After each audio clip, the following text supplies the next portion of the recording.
industry. So I was saying it is a research and innovation action. The target technology readiness level is 5 by the end of the project. The total EU contribution is 9 million euros. And we expect a budget of 3 million per project. So we expect to fund 3 projects under this topic. This call was opened on the 12th of September 2023, and 1 month ago, and will be closed on the 16th of January 2024. So it is the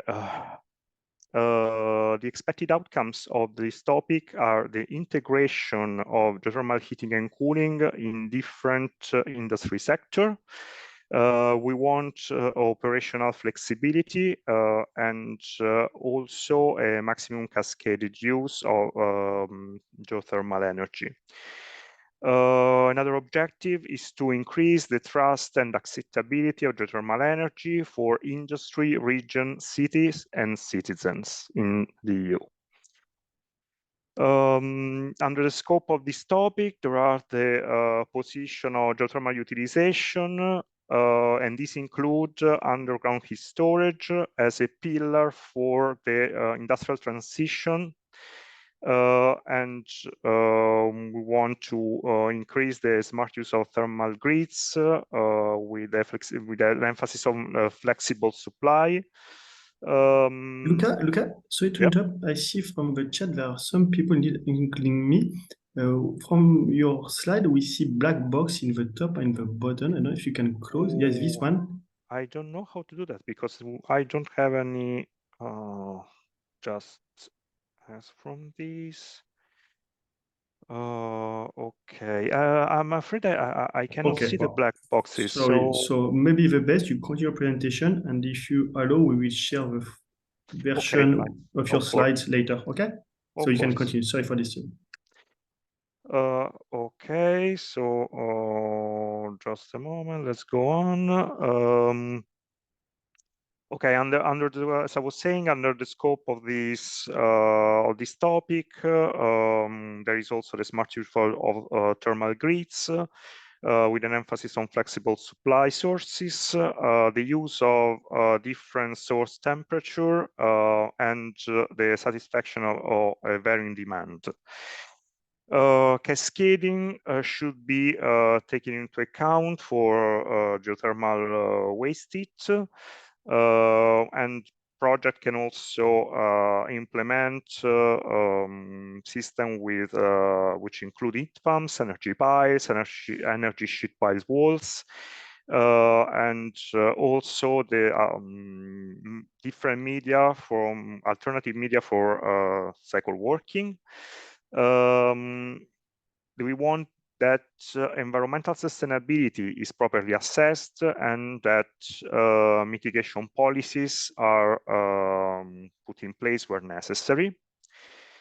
This is the only topic specifically dedicated to geothermal energy under this call in Cluster 5 Destination 3.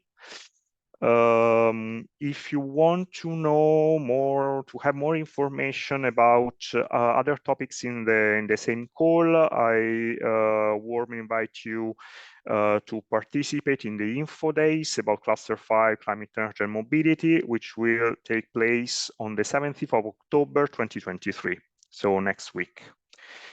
At the moment, we have 2 proposals under evaluation, which belong to the same work program, but the previous call. The first one is advanced exploration technologies for geothermal resources in a wide range of geological settings, which is a research and innovation action with an expected TRL of 5.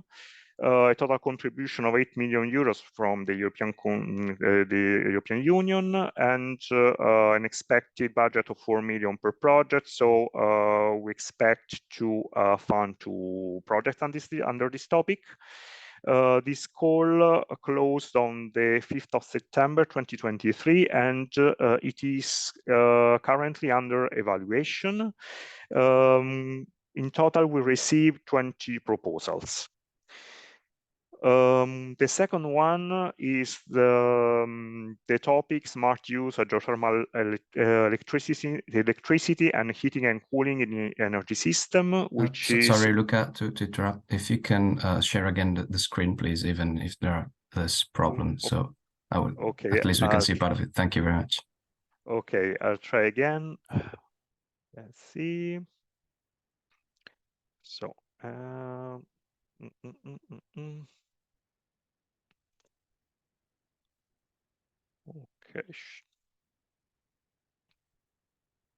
let's find the right one. Okay, this one. Okay, can you see it? Yes, we can see it. Still with a box, but we can see it. Okay, so we were at the proposals under evaluation. So I was saying we received 20 proposals for the one about drilling. Something gone wrong. Just a moment. I have to share it again.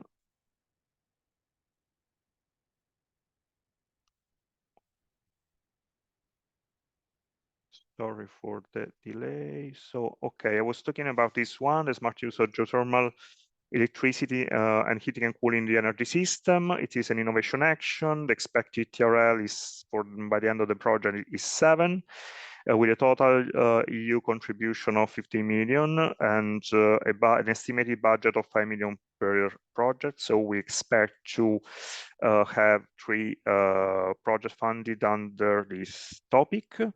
The call closed on the 5th of September 2023. We have received, in total, we received 6 proposals, which are currently under evaluation.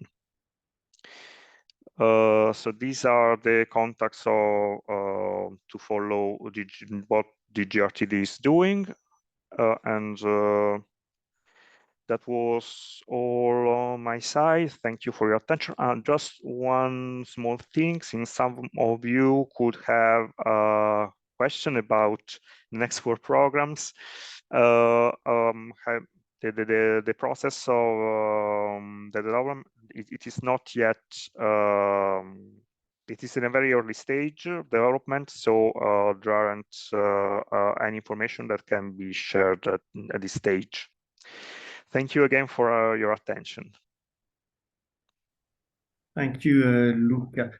Maybe what we can do is a short Q&A session. So I see, do we have any questions from the audience? So, yeah, what are the plans for 2024? So you already mentioned, so there are some calls already open with a deadline or in January. Next year, some new calls will be open. I think this is the last call. Maybe not. There's just one I think in mind is on market uptake. So maybe yes, it's not a technology specific on geothermal, but there are non-technology specific on geothermal calls. And you mentioned us that the work plan 2025 is still under preparation. Mm-hmm. Okay, I don't see more question at that stage. Yes, maybe a question we received from you. It's quite a practical question. Is where can we apply? Okay, I think that all the information can be found on the participant portal, which is managed by our colleagues from SAINIA. I think it's not particularly difficult to find it. So if you just Google on Horizon Europe participant portal, you should be able to find all the necessary information to apply. Okay, thank you. I think that's all for the moment. Or maybe a last question. We're still on time. For applying to these programs, must the applicants be EU-registered, national? In other words, can an American startup apply for this? Just a moment. Okay, I think startups can apply for American startup apply for this. I'm actually not sure. Probably not. It should be checked with the. We have a list of countries which can apply. You can chat with our colleagues in CENIA. I don't know, Philip, you've had different information. I think there are. So, indeed, for each code, you have a list of eligible countries. Yeah. For example, the good news we have seen recently is that the entities from UK also are back to be eligible to cooperate in European programs for research. For this code, I assume American companies should not be eligible, but on other ones, they are typically, and the one that we'll plan later on CETP.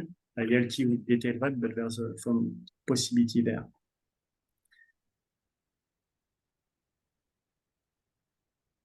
Okay, thank you. And indeed, some people in the chat put the link to the portal to connect. So thank you, Luca, for your ability and for your presentation.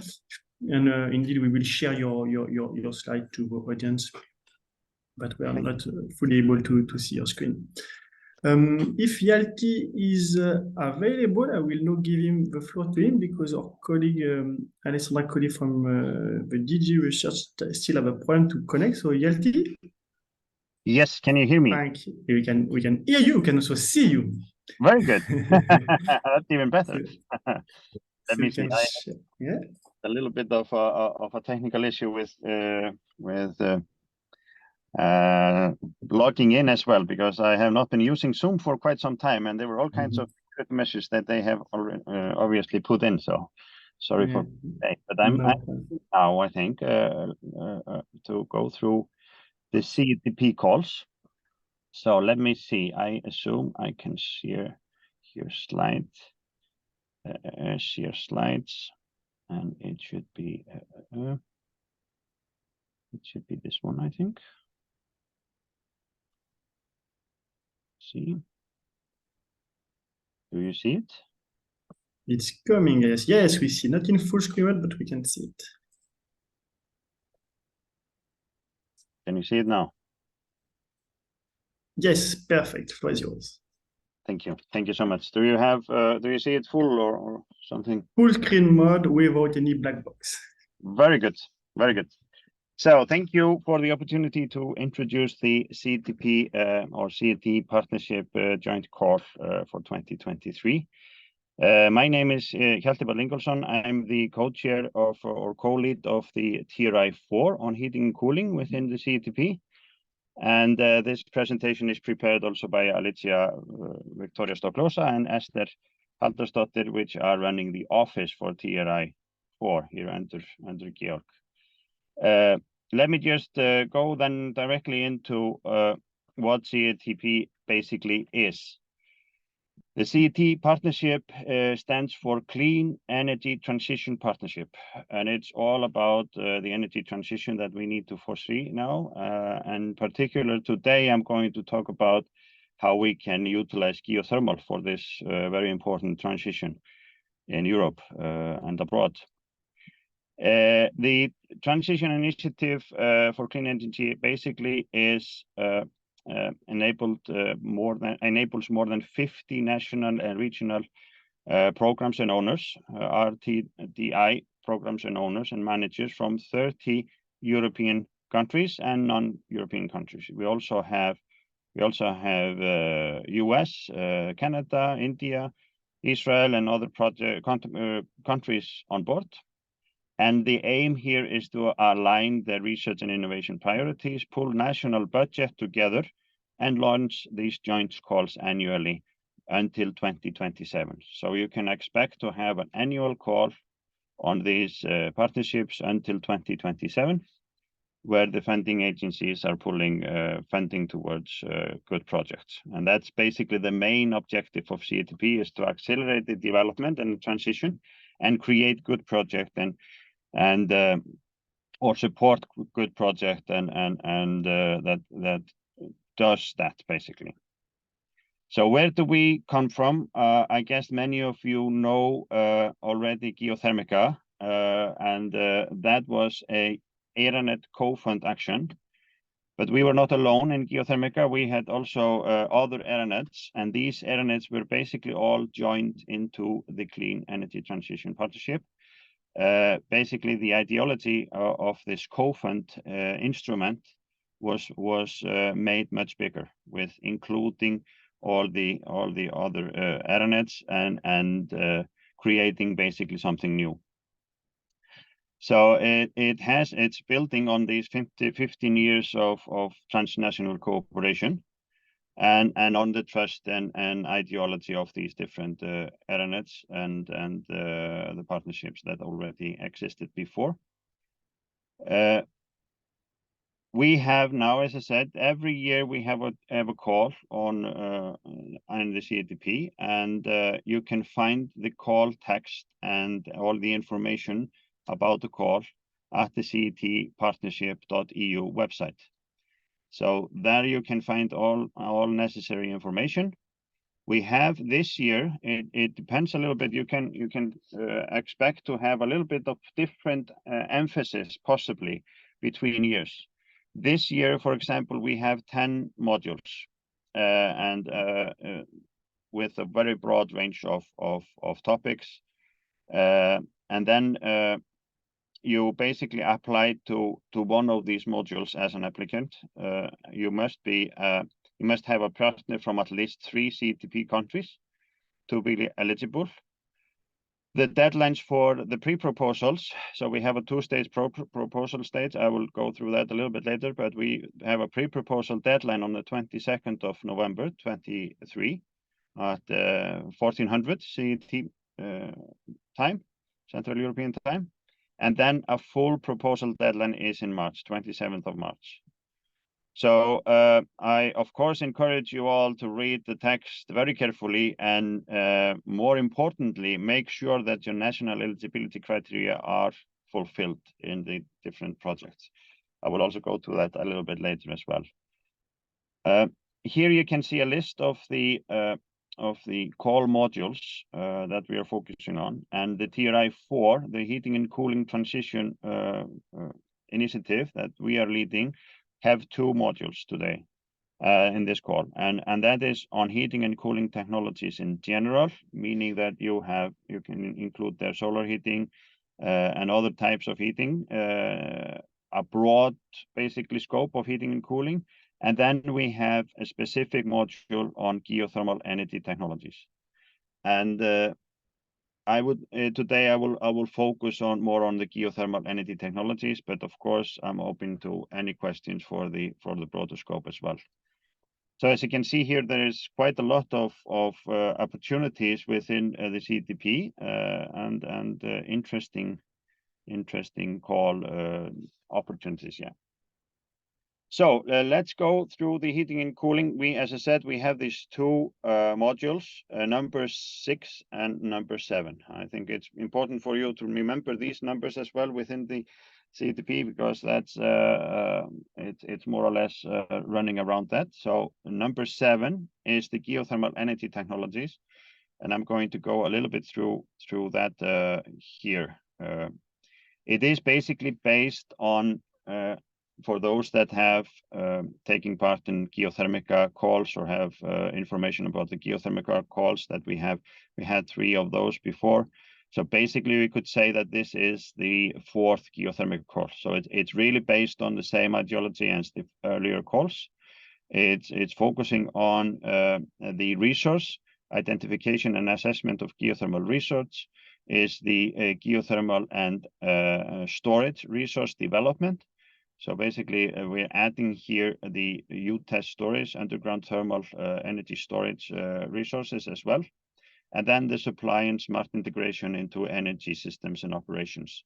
So these are the 3 main pillars. The idea of this is to pull out innovation and development, integrating the integration in the energy system, new approaches, new concepts, demonstrations and validations, everything pulled out to accelerate geothermal energy.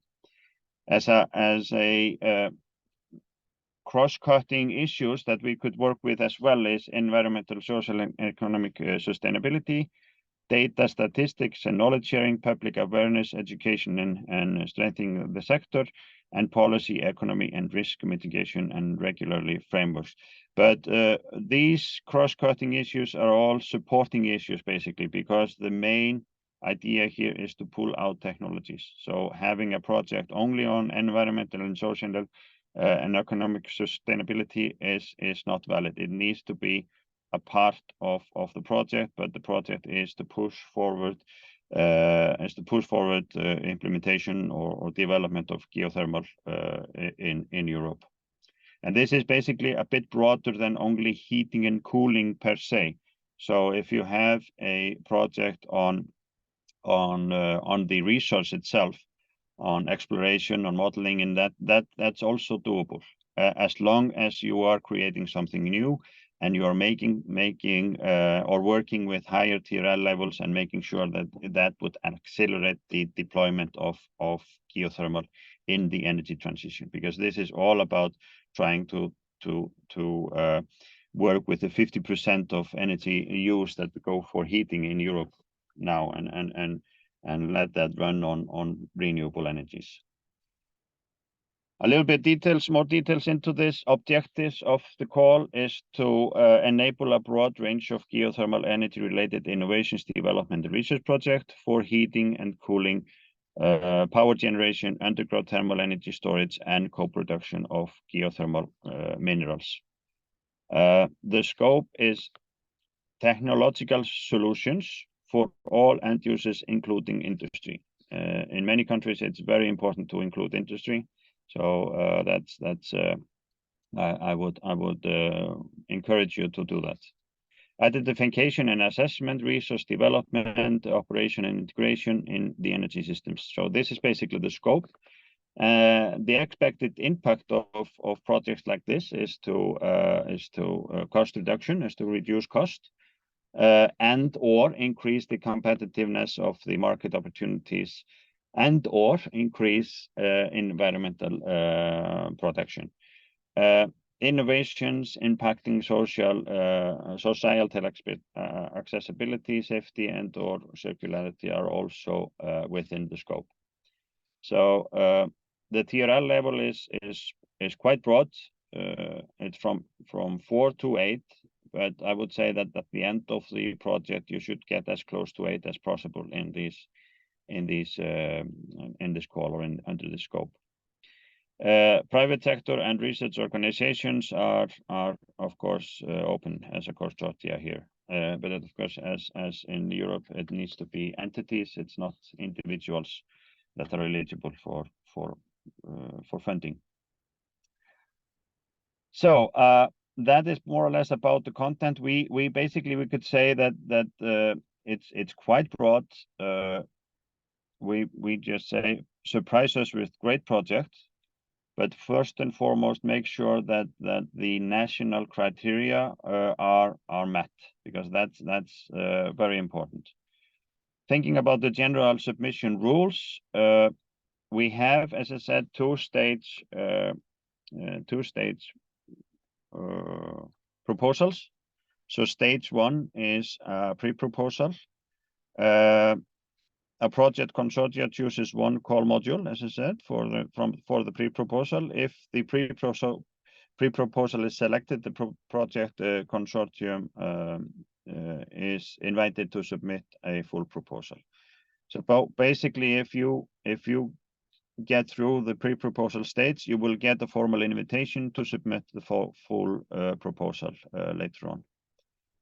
The full proposal is then in March, and that is only for those that are specifically invited to go to that stage. So that's basically the international stage and the transnational part of it. And then we have the national and regional parts. All project partners will be evaluated according to national and regional eligibility criteria and requirements. Some funding agencies require submission of proposal on national and regional level. And this is really important for you to check whether you need, as a participant from a specific country, need to submit also a national and regional level proposal linked to the CETP proposal. So this is this you will need to get information from your national funding agencies that are taking part. The ideology of the CETP partnership is the same as for the co-fund ERNETs before. You have different countries. You need at least 3 to participate in a consortium, and then you have a funding agency from country A that funds the for example, in this particular example you see here, funds the coordinator of the transnational project that is also from a country A. Then you have a funding agency from country B, and there you have possibly, for example, 2 partners, and those partners are then funded by the B country funding agencies and so forth. And there is a grant agreement made between the partners and the relevant funding agencies in different countries. And then you can have also funding, more funding agencies than 3, and you can have also a funding agency outside the CETP partnership, but that would be our cooperators. They will not get funded directly. They do not have, and those partners do not get top up either. So basically, as I said, 3 levels of eligibility criteria need to be fulfilled. So you have the transnational eligibility criteria, meaning that you have at least 3 individual entities applying for funding from 3 different countries. 2 EU member states will need to more than 2 EU member states or associated country. And then you have then you need to follow up on the core modules requirements, of course, and then most importantly, the national and regional requirements. And you can see that in Annex B of the core text. 60%, a maximum of 60% consortium efforts can come from a single partner. That's also a transnational criteria. Make sure that you do not have more than 60% of performance allocated to a single partner. Also, a maximum of 75% of the total project efforts from a single country. So that's also something that you need to think about. Organizations involved in CETP partnership are ineligible for project.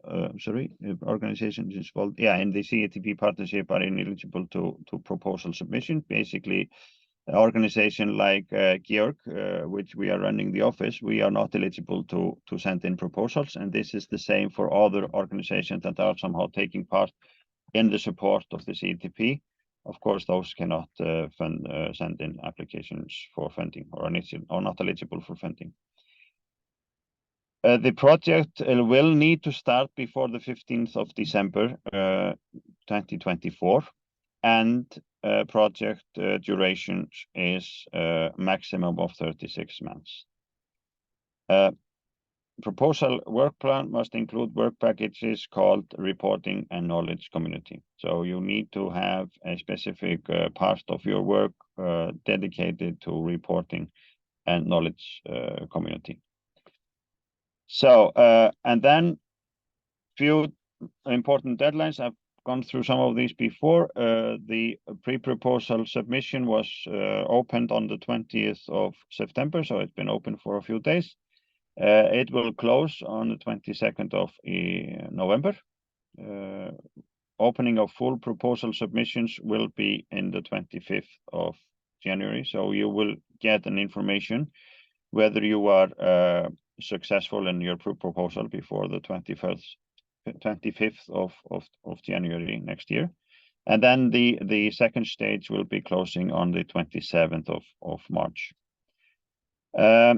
Funding decisions are aimed to be in the June of 24, and project should start tentatively around in September 24, and no later than 15th of December, like I said before. And then your applications to national and regional funding agencies. This is, of course, something you need to consult with the specific funding agencies, and you can see in the annex overview of that as well in the call text.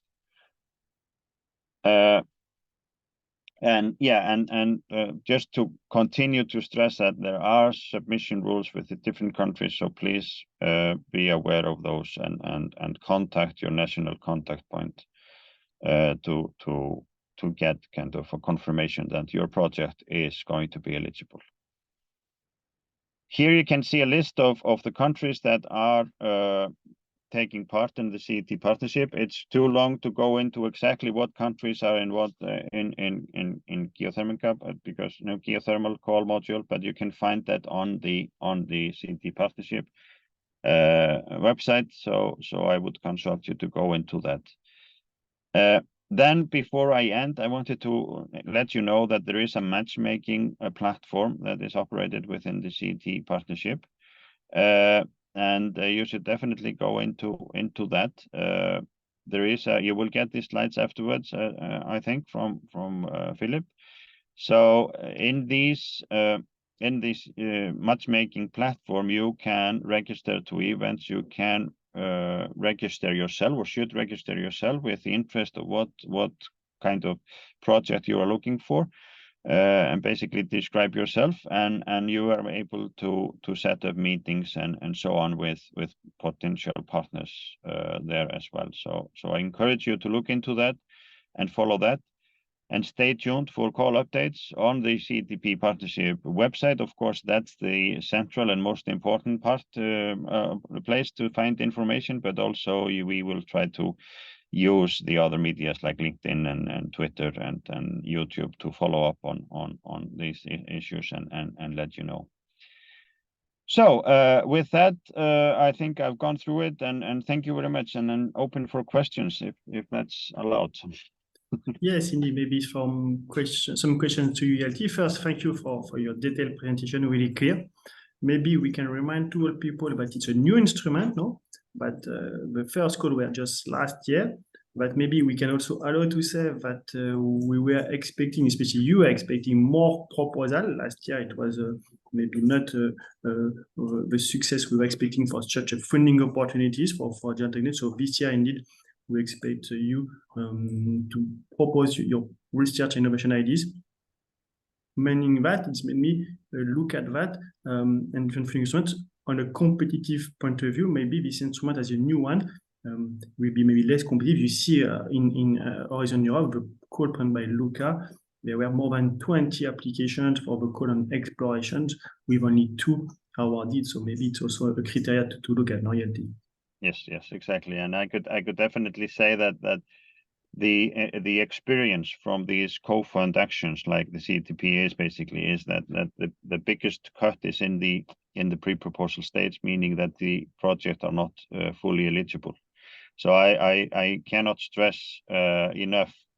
Please make sure that your project is eligible for the pre-proposal stage, and make sure that you consult with the national contact point for your specific funding agency, because that's really where the cut has been. Of course, it's not given that you will go through a full proposal, even though you go through the pre-proposal, but the biggest cut has been in the pre-proposal stage. So please be aware of that, and we would really hope to see more projects, more in a way like we did with the geothermal calls, because there we got quite interesting and good project. And last year, as you said, we had less participation from the geothermal sector as such, and we would welcome now to see that. Okay. happen. We have one question for you. It's an oral request from Pat O'Sullivan. So I will allow you to talk. You can briefly raise your question. You're muted, but we allow you to speak.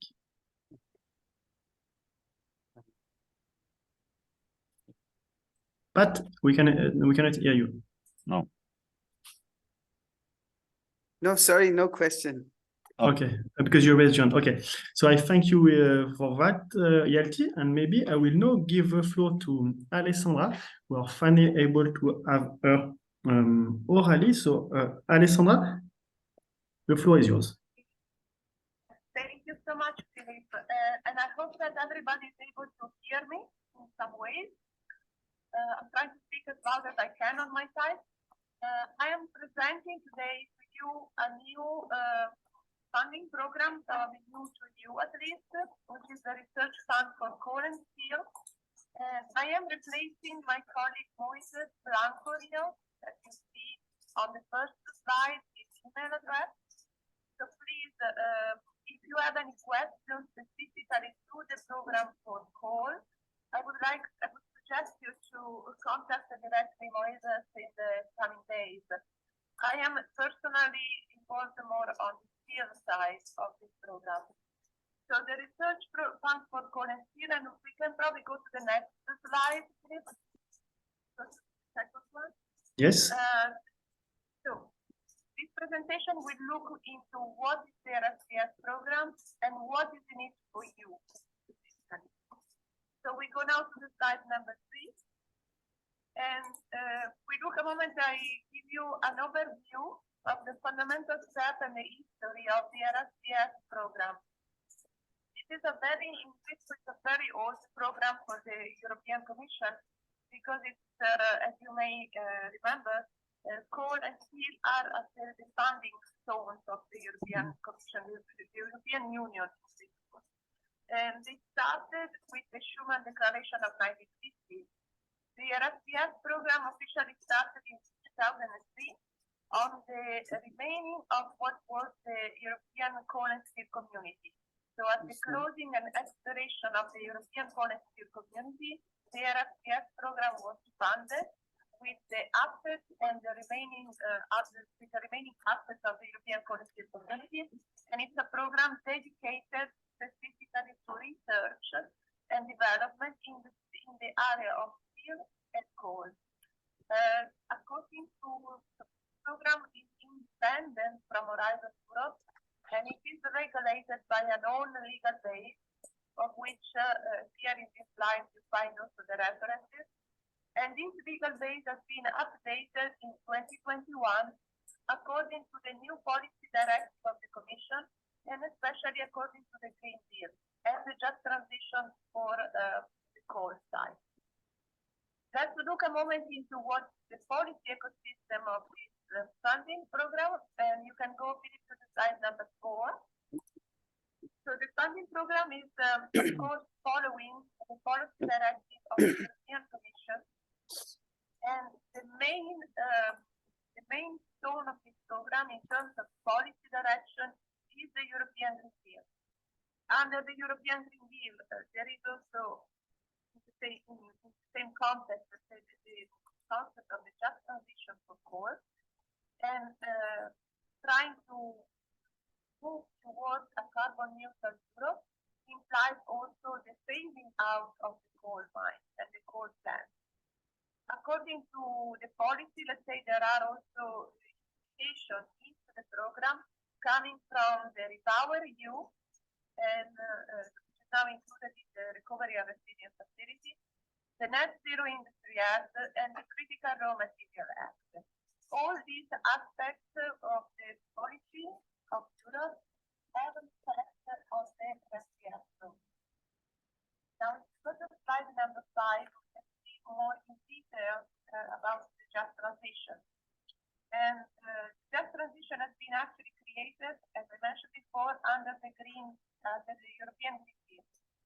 And this mechanism focuses on the region and the sectors that are most affected by the transition to carbon neutrality due to their dependence on fossil fuels, including coal. So there is really, under the just transition, there is really phasing, setting the phasing out that you can see there are more or less a timeline that's gonna say when it phased out will happen, and see that there is the component that is reaching in 2049. But this is a phasing out target at clean Europe outside of course by 20. Going to slide number 6, we have a vision of what are the funding, the RSCS annual funding for the year next. So the update of the legislation, the legal base of the RSCS in 2021, and also set the update of the budget that is available. And for this funding program for coal and steel, we have available 40 million annually for the annual coal and 71 million annually for the so-called big ticket coal. The big ticket coal is a coal that is dedicated to large pilot and demonstration projects. Now, out of this money, you can see that there is a division, because it's a funding that of course covers both coal and steel. But the division is that in principle, 27.2% of the funding is dedicated to coal and 72.8% to steel. For the big tickets, so for 71 million annually, this is translating to, for coal side, at least that is one of interest for you at the moment, in 19 million. I wouldn't exclude anyhow your interest also possibly in the side, and I will tell you that later on a little bit on the side of this presentation that has been more suitable for coal. And for the big ticket for steel, we have a dedicated amount of 52 million annually. Now, on the side of this budget that happens annually, if the budget is not completely used, it's going to be not lost like it happens, for example, under Horizon Europe, but it's going to be maintained for the fund. And it's going to be moved to the following year or following year, depending on the decision of the European Commission. So this means that we can have annually, and this will happen also next year, funding that are in addition to this amount that you see here. If I am not wrong, at the moment we are talking, it's still under decision, but we are talking about an amount of money that is going to be around 5 million for coal for next year and about 100 million for steel for 2024. We can go now to the slide number 7. So the RSCS big ticket, I think this is where we are focusing now with this goal to present you the big ticket goal. So the big ticket coal is the one that is coming up next. And this means that it's going to open again in around the beginning of February of 2024. So keep this in mind. For the RSCS, this is the example of what was happening for the RSCS big ticket for 2023.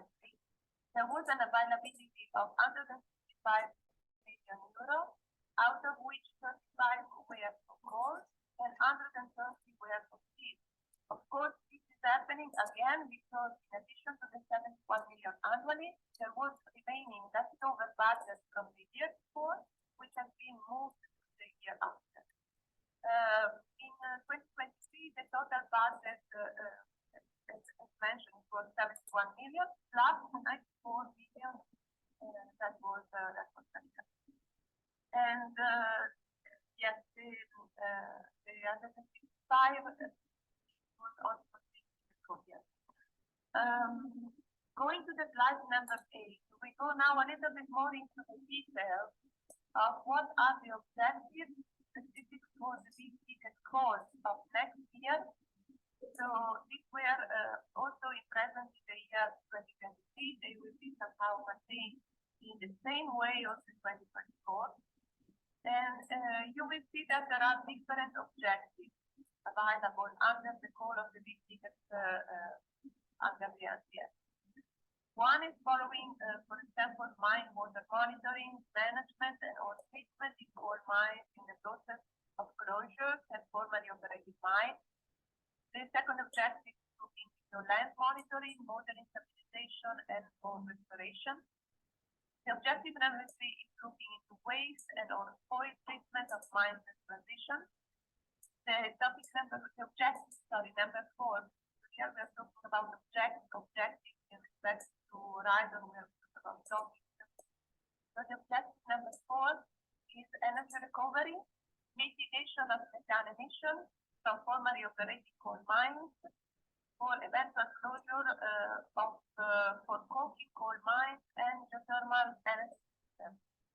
And this is keep in mind also geothermal energy systems.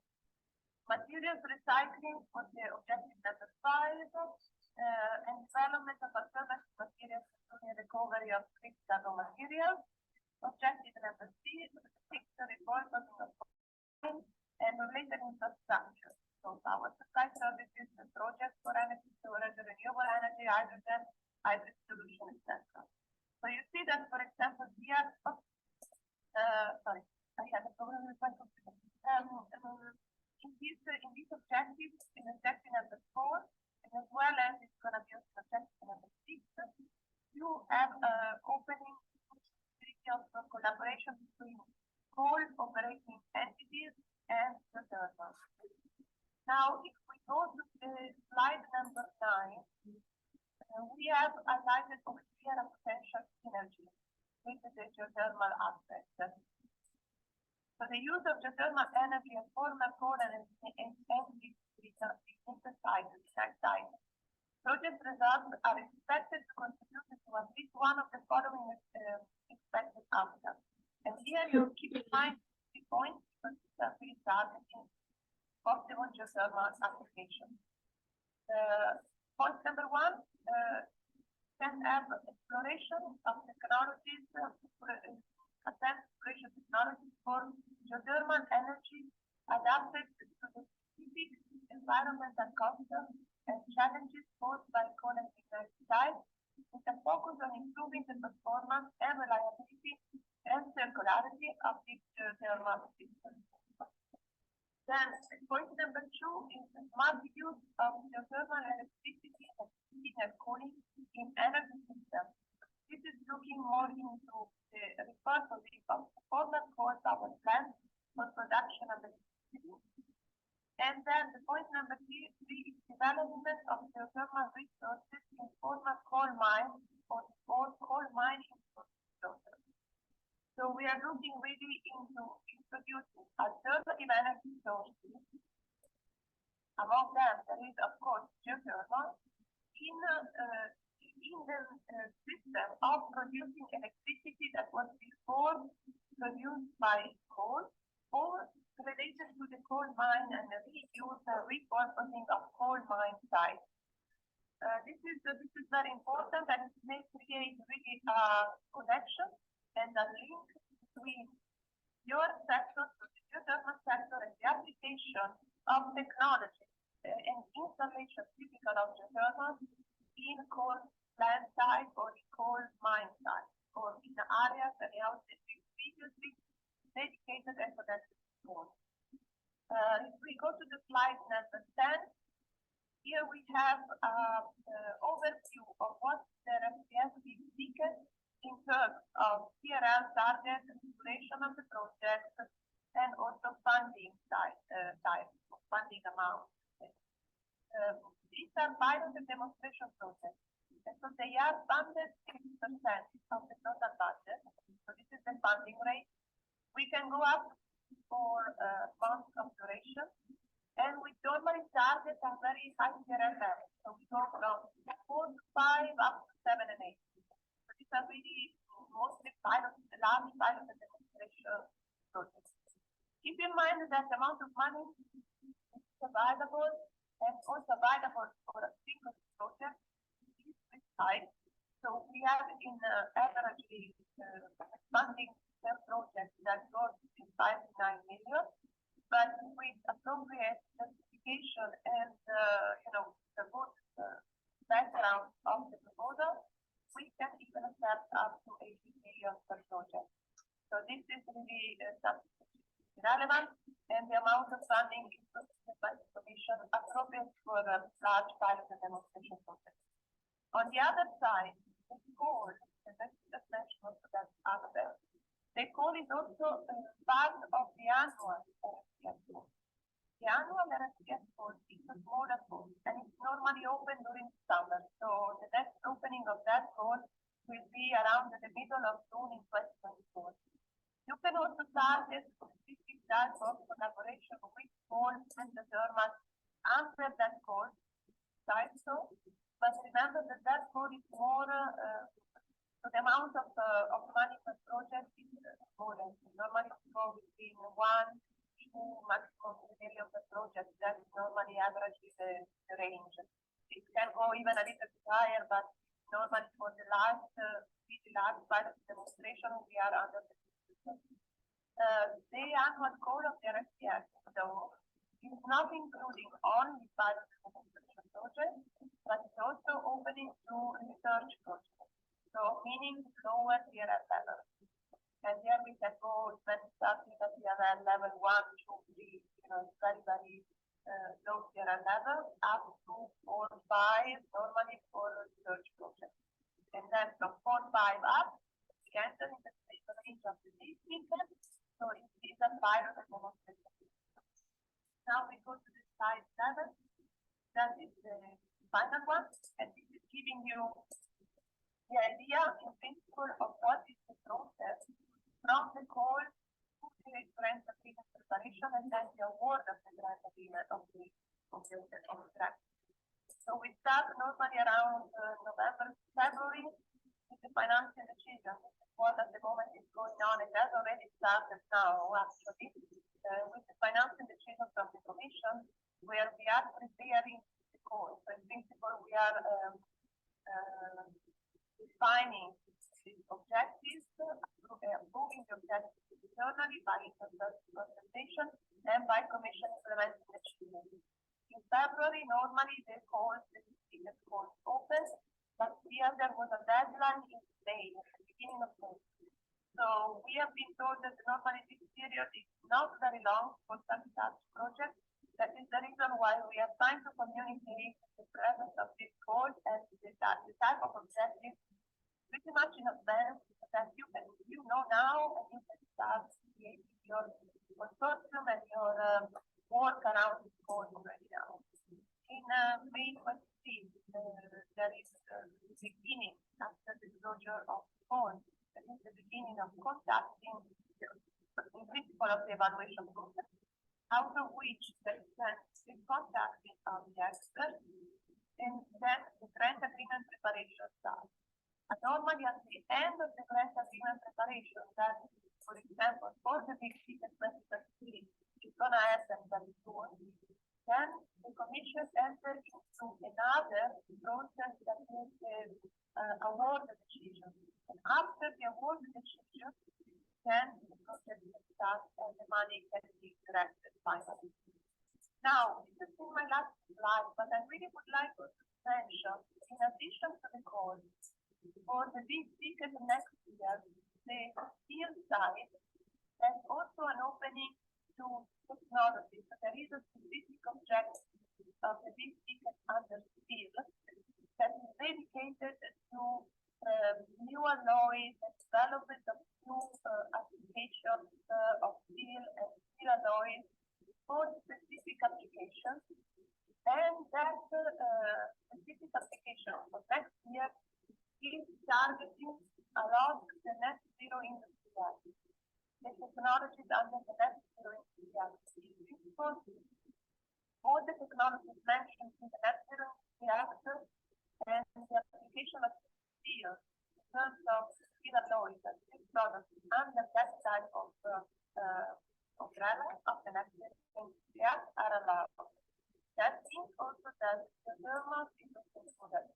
So if you may be interested in partnering with steel industry or steel producers that are focusing on a specific type of steel, specific type of application of steel that are focusing and targeting the thermal, that is also a good opportunity for you. And I think with this I have closed. I hope that you were able at least to hear something. Yes, we were able. Thank you very much, Alexandra, for your ability. We apologize for this technical issue, but anyway, we found the way to make your presentation and for your also hear you. So thank you, Alexandra. There are some questions, but maybe the questions should be better that they are addressed directly to the email address mentioned now in the first slide. There is any specific questions related to the field, they can also reach out to me. Okay, thank you, Alexandra. And now it's time to move to the last speaker of the day. Emile, the floor is yours. Okay, thank you, Philippe. I think you have to stop sharing the screen so I can share mine.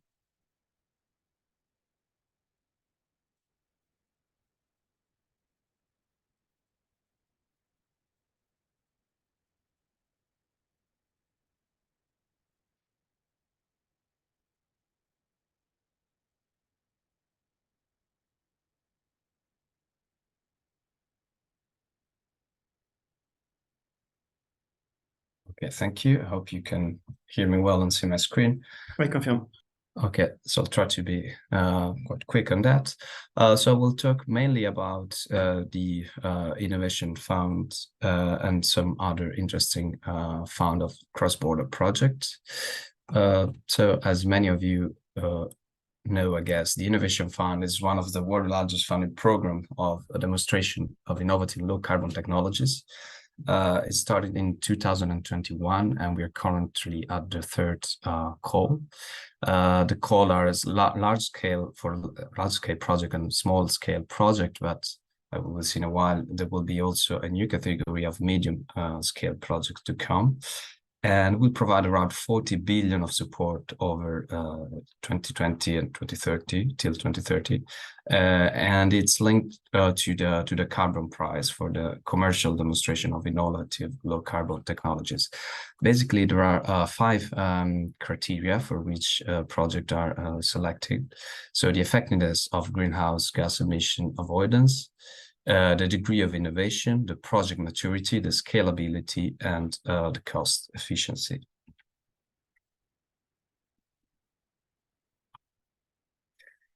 So the Innovation Fund will support up to 60% of the additional capital and operational cost of large-scale project and up to 60% of capital cost of small-scale project. Currently, the small scale and large scale were divided by a threshold, which is the capex of 7.5 million. But this criteria will change at the end of this year, as I will tell afterwards. So the grant will be disbursed in a flexible way, and up to 40% of the grants will be given based on predefined milestones before the whole project is fully up and running. So the third call for small-scale projects closed in September this year, and the budget was about 100 million. Projects were eligible for from several countries, 23 eligible countries, and we are waiting then for the evaluation result to be published in early 2024, and the financing will be awarded in the second quarter of 2024. As regard the large-scale project call, the last one closed in March this year, and in July, the Commission awarded over 3.6 billion to 41 large-scale clean tech projects. Basically, these projects are about 4 categories, which are basically innovation, electrification in industry, clean tech manufacturing, then mid-sized pilots projects, testing and optimizing highly innovative solution, and project of general decarbonization.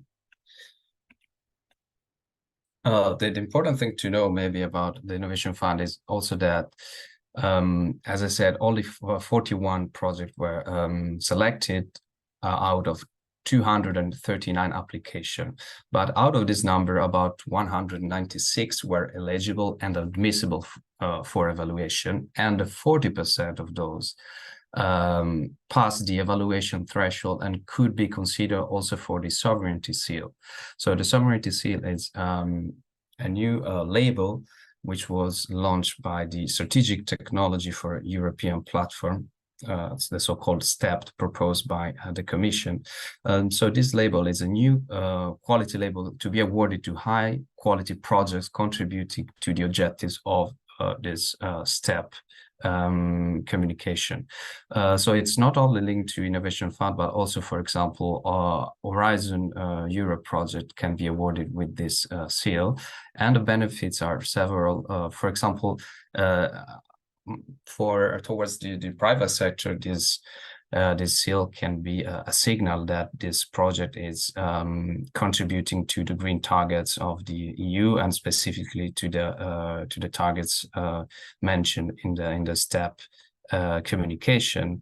But it is helpful also for the granting of other public funds, and as you can see on the phrase underlined in yellow at the end of this slide, this would, for instance, enable member states to grant support from cohesion policy funds to projects having been awarded a sovereignty seal directly without any additional selection procedure. So also to participate in this cause, like the Innovation Fund, can be beneficial even when a project is not selected, because now with this sovereignty seal, there are big opportunities to also get financed by either private or other public funds. And here, very quickly, you can see some numbers about the three large-scale calls that we had so far. Basically, we can see that the budget is increasing, because we passed from the 1 billion budget of the first call to the almost 4 billion budget of this call. And the project selectors are increasing also, because the received application were more or less the same in terms of numbers. Talking about the general project, we only had one during the second call. Maybe you know it. We will see it just in a while. And in terms of topics, you see that it's mainly renewable energy, but also energy intensive industries, which is a broad category, which also include hydrogen and, of course, energy storage. So this was the Loop project, the one that have been awarded in December 2022 in the second large-scale call. So it was in a result list, but then it was called afterward, and it is starting right now the demonstration phase of the project. So it's if you want to see more about that, you can also see on the EVOR website how it works. About the next steps of the Innovation Fund, as I was mentioning before, on at the end of this year, 23rd of November till probably April next year, a new call for project will open. The big news is that this time the call will be for all projects together, in the sense that there will be a small project call, medium project call, and large scale project call. So the threshold change is no more only small and large, and the threshold is no more the 7.5 million, but there is the 20 million threshold dividing small and medium scale project, and then the 100 million one for the large scale project. The budget also will be increased. It will be about 4 billion, also to support other initiatives like the Net Zero Industry Act and in general the European Green Deal objective. And in parallel of that, also a new auction scheme for hydrogen producers will be launched at the end of this year. But so the date to keep in mind is the 23rd of November of this year. Then I will tell you something about the Connecting Europe facility for energy. So the so-called CEF for energy provides a framework for selection and financing of cross-border infrastructure projects. And in the period 2021-2027, there will be a dedicated window to support renewable energy cross-border project with a budget of approximately 875 million. There was a first call for project in 2022. And the project, some project of this call received the so-called cross-border renewable energy project status. This status is important because once a project has received this status, it is eligible for the funding, which can be both for studies and for works. And it also could benefit from higher visibility and increased investor certainty and stronger support from EU countries. So all eligible projects should be included in a cooperation agreement or any other kind of arrangement between member states, but also between one member state or more member states and third countries, as specified in the RED directive. They also should provide cost saving in the deployment of renewable energy in comparison to similar projects that are implementing only by one participating member state alone, and also bring potential overall benefits of cooperation that outweighs its cost. So as I was saying, the first list was launched in 2022, and there were 3 projects. Other 2 projects were approved this year.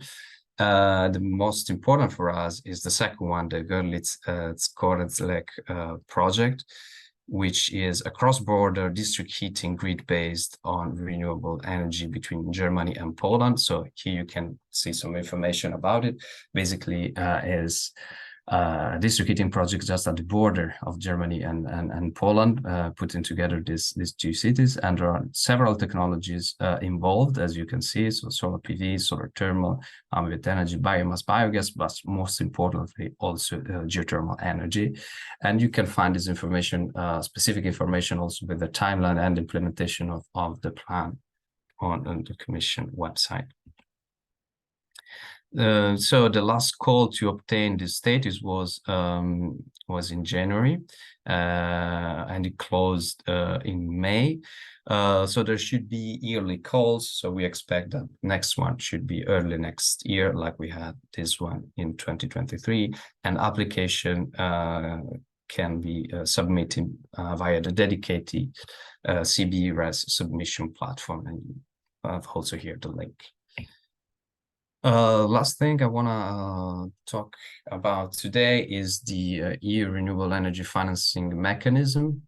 This is a mechanism that links countries that voluntarily pay into the mechanism, the so-called contributing countries, with countries that agree to have new projects built on their soil, hosting countries.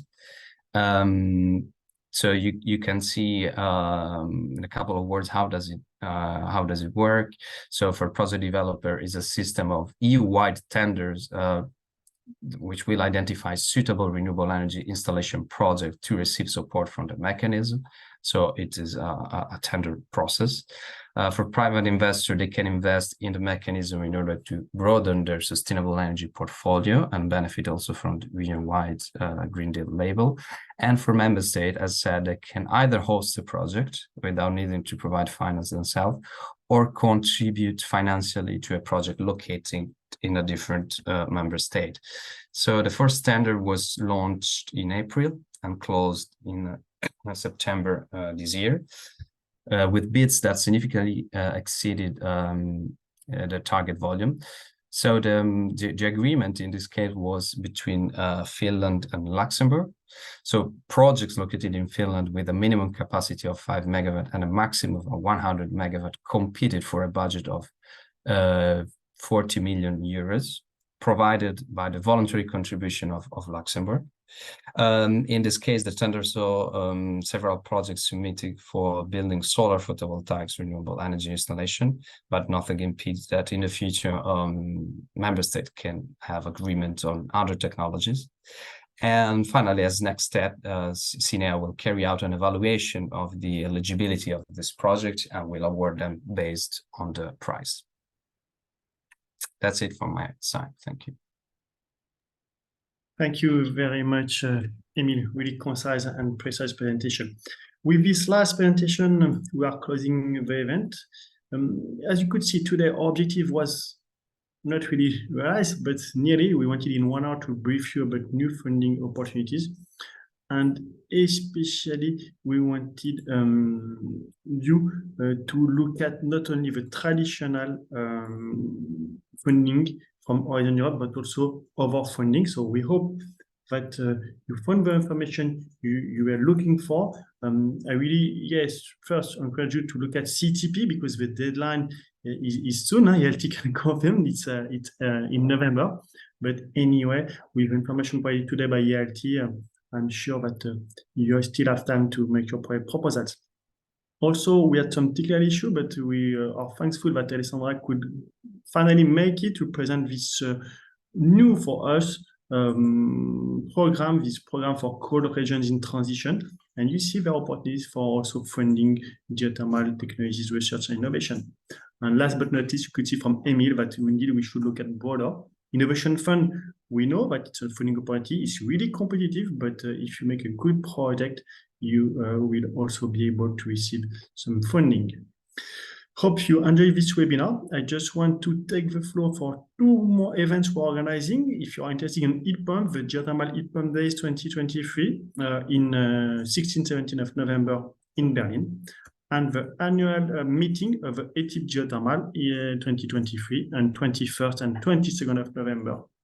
So in Pisa, in Italy, there are much more events. So hope to see you in these events in October, in November, up to mid-December. There will be plenty of events. We try to map them, to track them on our website. So visit our website or the website of the different entities reporting geothermal events to stay tuned. With that, I'm closing the webinar. Thank you, Luca. Thank you, ELT. Thank you, Emile. Thank you, Alessandra, for being panelists. Thank you, all participants. More than 150 I saw today. So thank you all, and I wish you a good day. Bye-bye. Thank you. Bye-bye.